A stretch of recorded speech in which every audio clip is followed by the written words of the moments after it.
Good morning বন্ধুরা, তোমরা কেমন আছো?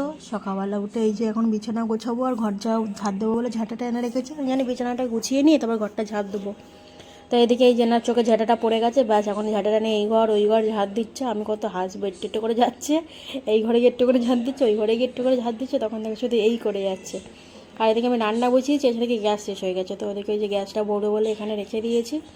তো ওই সিলিন্ডারটা চেঞ্জ করে তারপরে লাগাবো। আর ওদিকে তখন আমাকে মা ডাক দিল, গিয়ে দেখি এই যে মহারানি এদিকে জানলায় উঠে বসে বদমাশি করছে, আর মাকে এখানে চেয়ার পেতে দিয়েছি। তো মা এখন মানে কিছুটা করে হাঁটতে পারছে, ওই জন্য এসে এখানে একটু বসিয়ে দিয়েছে। এখন ঘরে কতক্ষণ আর একা একা বসবে, আর এই তখন থেকে বদমাশি করেই যাচ্ছে। আর এদিকে গ্যাস লাগিয়ে দিয়েছি, দিয়ে এই যে গ্যাসগুলো জ্বালিয়ে দিয়েছি, দিয়ে রান্না শুরু হয়ে গেছে। দিয়ে দুপুরবেলা এই যে স্নান টান করে চলে এসছে। এই যে আজকে নীলের পুজো, তো সকাল থেকে উপোস করে আছে। এই যে সবাই খাইয়ে দাইয়ে দিয়ে এদিকে আমি পুজোতে বসবো।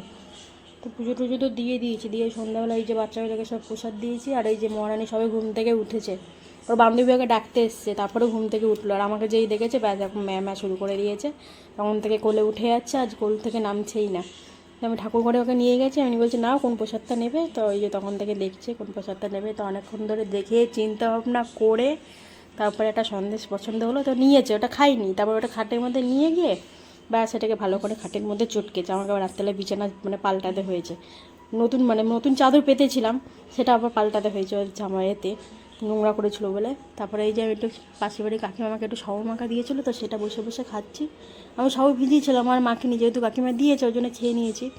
ঠিক আছে, তোমাদের সাথে নেক্সট ব্লগে দেখা যাচ্ছে। আজকের মধ্যে টাটা, বাই বাই।